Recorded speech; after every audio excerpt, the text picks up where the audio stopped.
Hey guys, welcome to Pearls of Eden. I'm talking low because there are people sleeping and I don't want to wake anybody up. But I was reading Psalms 46 and it's so beautiful, you all, because in Psalms 46 it talks about how God is is the light of this city. It's where the rivers flow. He's the provisionary, and everything that this city needs, it has because they dwell among God, right? And I was just thinking about that, because it's so powerful for us to understand that He is our Jehovah Jireh. He is the one that is going to make sure our grass is watered, that we get water from heaven, meaning that He's our provision. And that He is our shepherd, that He's the one that leads us to green pastures and by the still waters. And the green pastures, that just represents peace. That just represents that God is our provision. He makes us to just kind of relax, right? Because He's the one that's going to supply all of our needs.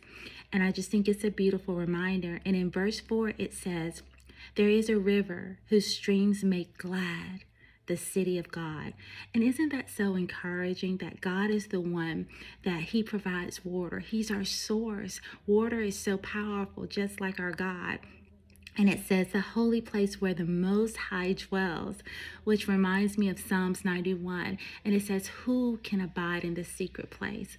The one that dwells there, the one that lives there, the one that spends time with God, the one who loves Him, the one who surrenders to Him, abides in Him, right?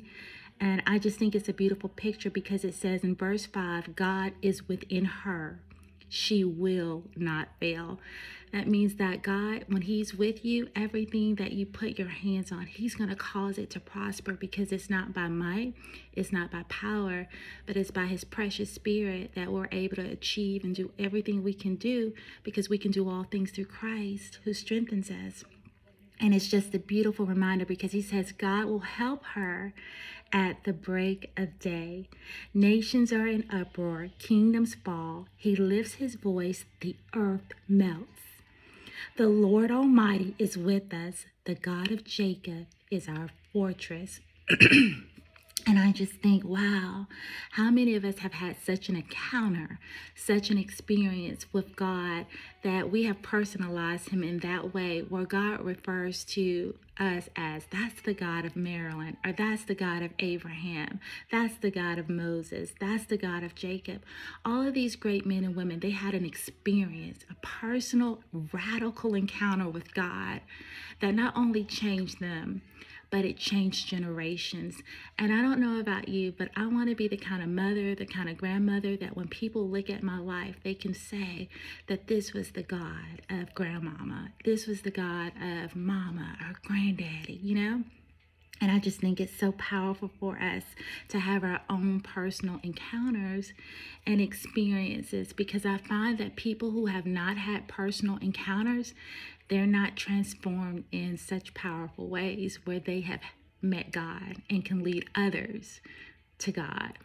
So that's just what I was thinking about as I was doing my morning scriptures from Psalms 46.